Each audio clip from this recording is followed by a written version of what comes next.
کہ ہر وہ مسلمان جو رسول کا کلمہ پڑھتا ہو اور ان کی زندگی کی ایک ایک سنت کو محفوظ رکھ رہا ہے. سرما کتنا لگایا؟ 3 اس میں 4 اس میں. مسواک یوں کی یا یوں کی. سرما تیل کیسے لگا؟ چادر کا رنگ کیا تھا؟ مہر نبوت کا ڈیزائن کیا تھا؟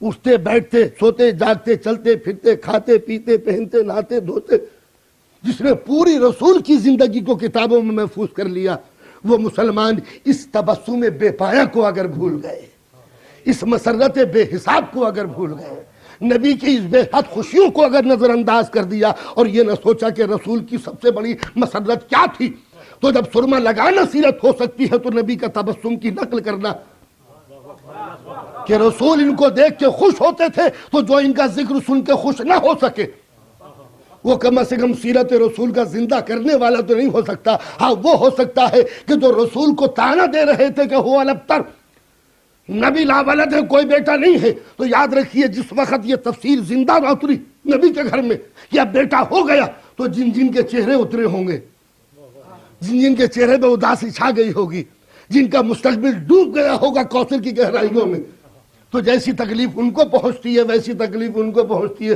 جو کہتے ہیں یہ اہل بیت کا تذکرہ کیوں کرتے ہو؟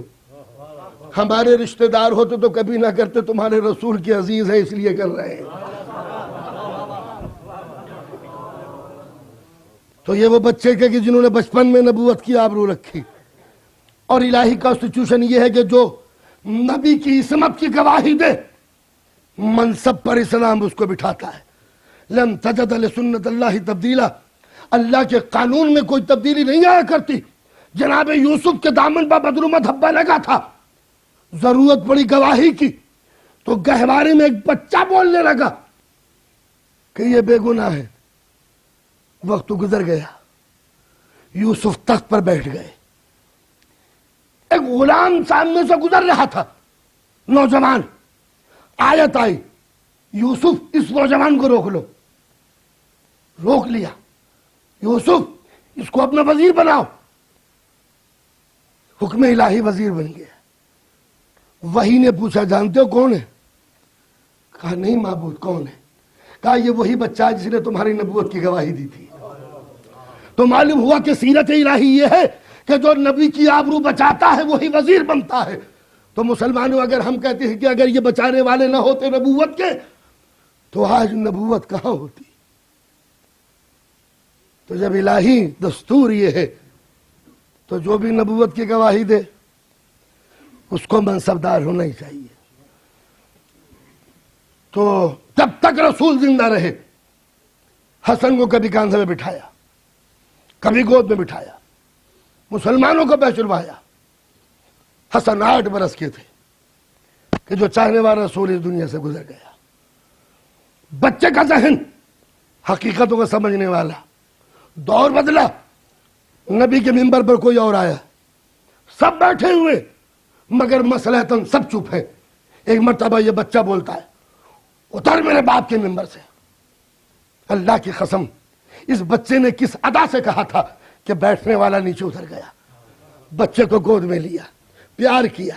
بے شک یہ تمہارے ہی باپ کا منبر ہے، بے شک یہ تمہارے ہی باپ کا منبر ہے. علی پہلو میں بیٹھے تھے. ایک مرتبہ کہتے یہ نہ سمجھ لینا کہ ہم نے بچے کو سکھایا ہے. کہا کہ نہیں ابو الحسن مجھے یقین ہے ان کو آپ نے نہیں سکھایا ہوگا. تاریخ کا لکھنے والا اس واقعے کو کسی انداز سے لکھ دے مگر یہ امامت کے بچپن کا انداز، اعلان حق اور پھر مجرم کا اقرار جرم. ورنہ کوئی تو کہتا نہیں بیٹے بری بات ہے انہی کا منبر ہے، ایسے غلطی ہو گئی. لیکن یہ کہنا کہ اتر میرے باپ کے منبر سے، تو ہونا تو یہ چاہیے تھا کہ خود ہی ہاتھ سے اٹھا کے منبر پہ بٹھا لیتے. مگر مصنوعی دنیا کو یہ تصنع بھی گوارا نہ تھا کہ جھوٹ موٹ ہی منبر پہ بٹھا لیا جائے. ہم منبر سے اترنے کے لیے تیار ہیں، تمہیں منبر پہ بٹھانے کے لیے تیار نہیں.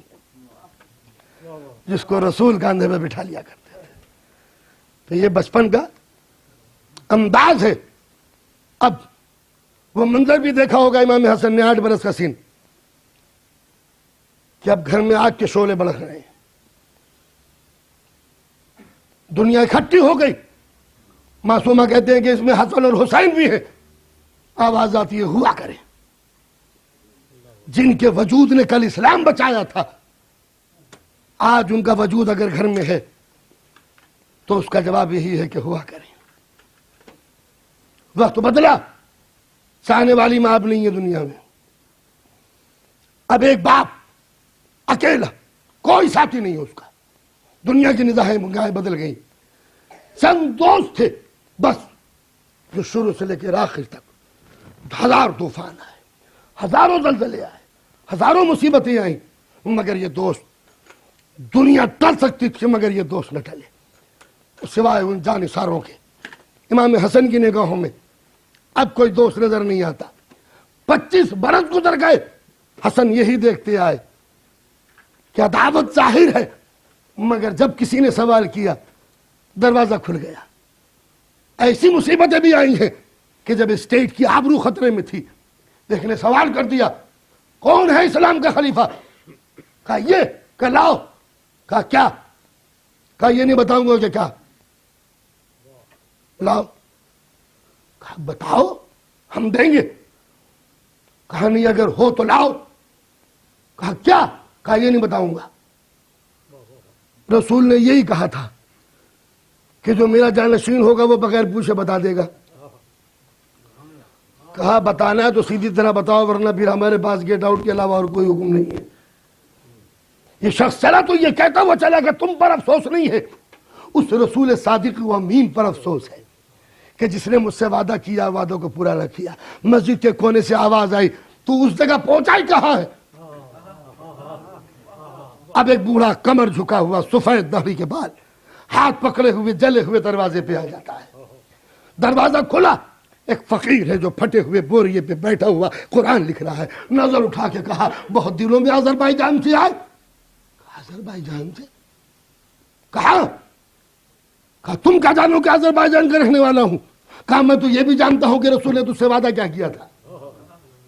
تو کیا جو رسول نے وعدہ کیا تھا وہ دو گے؟ مناقب مرتضوی ملا محمد صالح حنفی المذہب اس واقعے کے لکھنے کے ضامن ہے. کہا ہاں بے شک رسول نے مجھ سے وصیت کی تھی کہ میرا دوست آئے گا تو امانت دینے کے لیے تیار ہوں. ایک مرتبہ اس نے گھر کو دیکھا, امانت اور آپ. کہا لائیے. کہا یہ بتا دیجئے کہ وہ تھا کیا امانت. کہا 70 اونٹ مال و اسباب سے لدے ہوئے, سرخ بال, کالی آنکھ, 2 کوہان. کہا آپ اور دیں گے؟ کہا تو لائیے. کہا یہ ایک طرفہ وعدہ ہے, دوسرے سائڈ والا وعدہ بھول گئے جو تمہیں ادا کرنا تھا. قدمیں پکڑ لیے. مولا سوائے رسول کی اور میرے اس گفتگو کا کوئی جاننے والا نہیں تھا. رسول سے ایک صحرا میں ملاقات ہوئی تھی, میں نے کلمہ حق پڑھا تھا, میں نے کہا تھا کہ میں تبلیغ کروں گا آذربائیجان روس کے علاقے میں. رسول نے وعدہ کیا تھا کہ پلٹ کے آؤ گے تو میں وہ چیزیں دوں گا جو تم مانگو گے. اس نے کہا اتنی چیزیں چاہیے, انہوں نے کہا دوں گا. کہا اگر آپ نہ ملے تو کہا جو میرا جانشین ہوگا اس سے لے لینا. لائیے.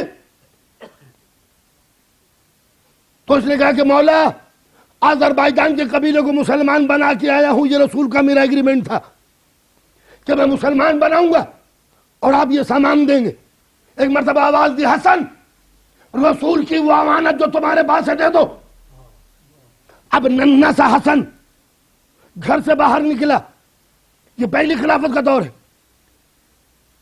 کبھی یہ حسن کو اور کبھی, مگر کس قدر مطمئن قدم تھے بچے کے, جیسے کوئی امین جا رہا ہو. شہر مدینہ سے باہر نکلے, پہاڑ کے دامن میں پہنچے, شہزادے نے زمین پر پیر مارا, رسی نکلی, لے. رسی؟ کہا گھسیٹ. کہا سمجھ میں نہیں آتا. حسن نے کہا کہ جب حضرت صالح کی نبوت کی گواہی کے لیے قدرت پہاڑ سے ناکہ پیدا کر سکتی ہے تو آخری رسول کی نبوت کو باقی رکھنے کے لیے 70 اونٹ اسی پہاڑ سے نکلیں گے گھسیٹ. تو اندازہ لگایا کہ جس کا بچپن نبوت کی آبرو کا امین ہو وہ جوانی میں رسول کی محافظت کا کتنا بڑا لمبردار ہوگا. 25 برس گزر گئے, سوالات کے لیے وقت نہیں ہے. کہ جو علی سے سوال کیے گئے اس پیریڈ میں زیادہ تر جواب علی نہیں دیے، حسن نے دیے، اس لیے تاکہ ذہنوں سے یہ بات نکل جائے کہ جو بوڑھا ہوتا ہے وہ امام ہوتا ہے. نہیں، امام تو امام ہے چاہے گہوارے میں کیوں نہ ہو. تو دنیا پوچھتی تھی خلافت سے، خلافت پوچھتی تھی ان سے، یہ فائل بڑھا دیتے تھے حسن کی طرف. جواب تم دو گے. حالت احرام میں کسی نے انڈے کھا لیے، کیا کروں؟ کہا بھئی یہ بہت ٹیڑھا سوال ہے، ایسا رسول کے زمانے میں پوچھا نہیں تھا کسی نے. ایسے بیتوں کے سوال لے کے مت آیا کرو، ڈسٹرب کرتے ہو، بیزی رہتے ہیں. تو انہوں نے کہا چلو ذرا ان سے پوچھو. خالی ایسے بیتوں کے سوال لے کے آتے ہیں. حالت احرام میں کسی نے انڈے کھا لیے، بتائیے کیا کروں؟ انہوں نے کہا حسن اس بیتوں کے سوال کو سالو تم کرو. سوچئے، جو بیتوں کا سوال بوڑھوں کو شرما دے وہ یہ بچہ حل کرے گا. کہا جتنے انڈے کھائے گئے ہیں اتنے ہی ناکے کراس کیے جائیں، جست کیے جائیں.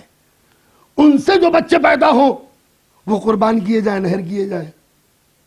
سوالوں کا جواب ہو گیا.